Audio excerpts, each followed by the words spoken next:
நான் ஆக்சுவலா இதுக்கு முன்ன நான் வந்துட்டு இந்த பீரியட் விட்டு நான் நிறைய ஒரு சார்பேட்டா பரம்பரை. சார்பேட்டா பண்ணியிருக்கேன், கேப்டன் மில்லர் பண்ணியிருக்கேன். கேப்டன் மில்லர்லாம் இண்டிபெண்ட் அந்த டைம்ல 1930, 40 பண்ணியிருக்கேன்.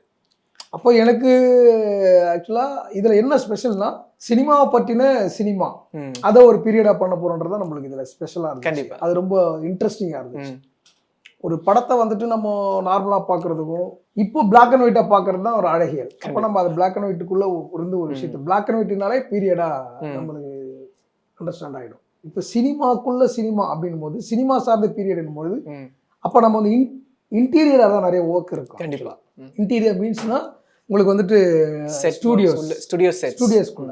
ஸ்டூடியோஸ் மேக்ஸிமம் இன்டீரியரா தான் இருக்கும். நீங்க இன்டீரியரா தான் காட்டும். கண்டிப்பா. அதாவது அப்போ வந்துட்டானா எக்ஸ்டீரியர்ல போய் கூட அவங்க ஷூட் பண்ண மாட்டாங்க. கரெக்ட். எல்லாமே செட்டுக்குள்ளதான். அதாவது கடத்தெருவிட்ட பஜார் கிஜார் எல்லாமே ஃப்ளோருக்குள்ள இருக்கும். ஆமா. அப்ப இது மாதிரி நம்ம அதை பண்ண போறோம்ன்றது பெரிய நம்மளுக்கு ரொம்ப ஆர்வமாகவும் பெரிய உந்துதலாகவும் இருந்துச்சு.